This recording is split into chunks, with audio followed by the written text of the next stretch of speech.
Hello, my name is Delilah Escamilla. I am a ICU nurse by profession. I have been for almost 18 years.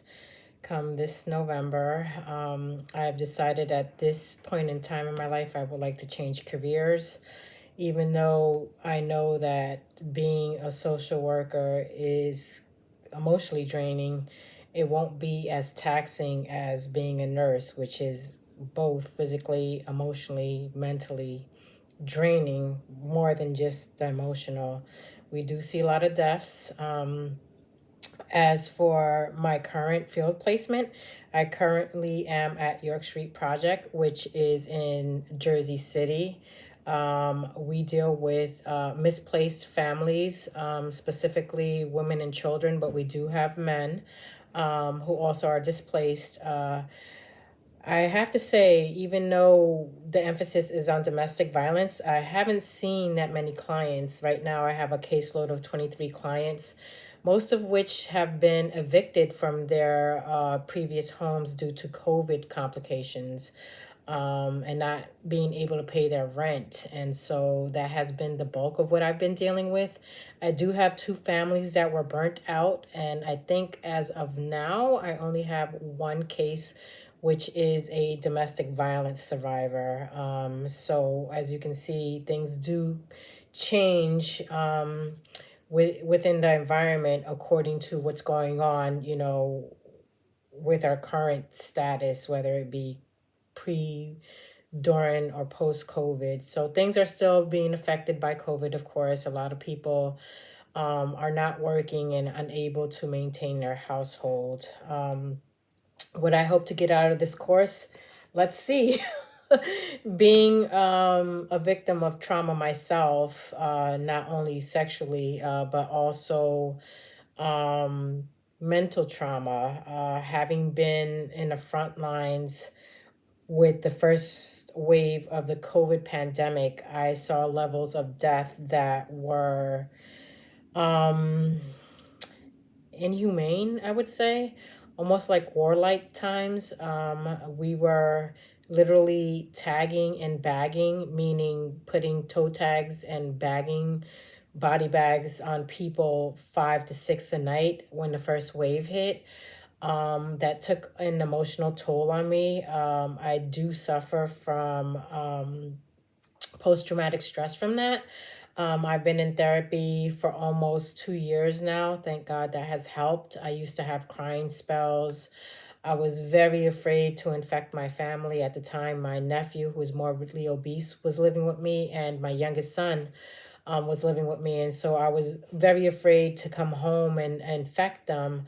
Although I've never had it before, I was lucky to not even, catch it. But the fact that was around it all the time, and even now, 2 years later, we still are seeing deaths with people who are morbidly obese or have multiple comorbidities. They're still dying. So don't believe that this is done. We're not done with this. I'm still seeing deaths from it. Not as much as before. Maybe one, maybe two, three a month. Not as bad as before, 5 and 6 a night, which, wow, it was overwhelming. I have to be honest with you. I'm not sure how I survived that.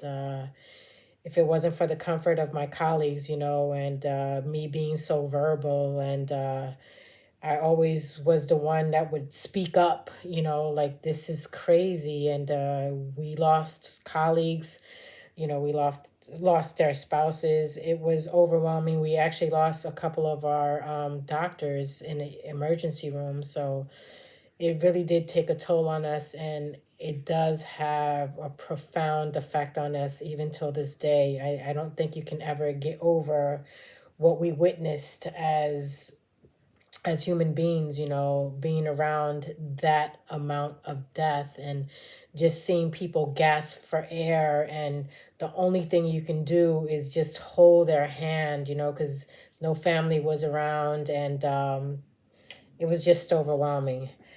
As for trauma being relevant to my future career, I am in the dual program. So as of September 2022, I am a doctorate student. My goal is to be a sex therapist. Why sex therapy? I think it is because of my childhood trauma. I was sexually molested, and at 17, I was raped, and therefore, I had a lot of issues when it comes to that. I have been married. I was married for 13 years and was divorced. And so part of my studies is self discovery.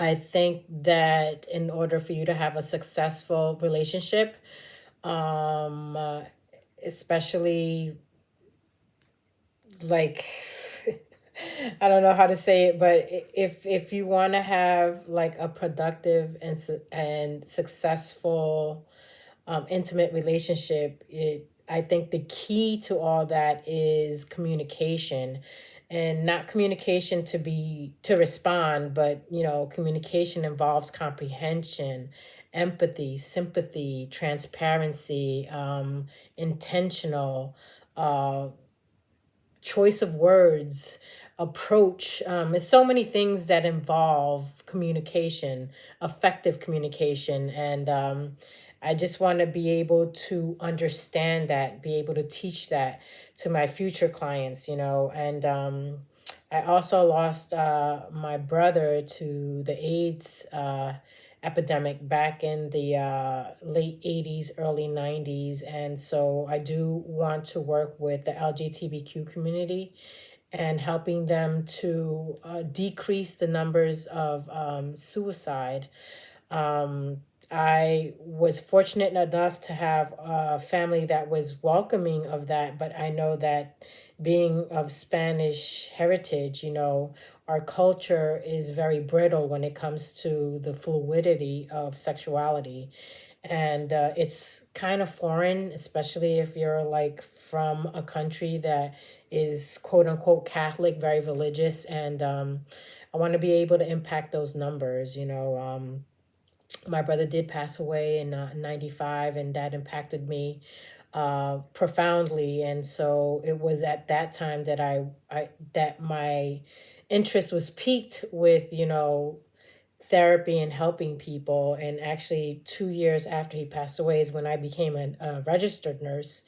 And I've worked pretty much everywhere. And I just, after 18 years of being, med surge, ICU, cardiovascular, cardiology, pulmonology departments, I've been a supervisor, I've been a manager.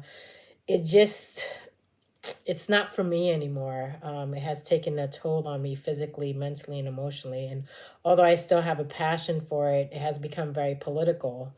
It's no longer patient centered. It's a business. We charge you for everything that we do, everything that we use, and it's a numbers game. And so I'm kind of I've fallen out of love with that. I mean, I still love what I do, but it just sometimes frustrates me when they focus on things that are irrelevant, as opposed to how well my patient is feeling.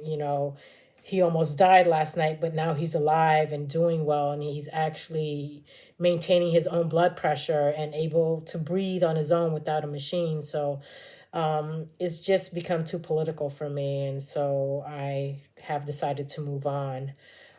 This journey has been long. I've lost a lot of people in my life who were cheering for me, my mother included, my dad too. I just lost him last year. So I think I want to honor them in, completing my doctorate program and get emotional. But yeah, that's one of my goals. Anyway, 3 ways I will take care of myself. Well, I already practice self-care. I have therapy sessions every 2 weeks. I actually try to walk 2 miles every day, which is kind of hard because I work 3 nights in a row. Not necessarily in a row, but 3 nights weekly. I intern 2 days out of the week. So my schedule is flip flops every week. I have every Wednesday off. Those Wednesdays, I try to spend them with people who I love and cherish, mainly my family or good friends who I claim are my family. Um, I also am on a spiritual journey, and that has helped me a lot. Um, so I think I mentioned three, right? Therapy, walking, and spending time with people that I love. I look forward to working with the groups. I see we have a couple of assignments that involve groups, and look forward to what we learn in this semester together. Thank you and have a nice day.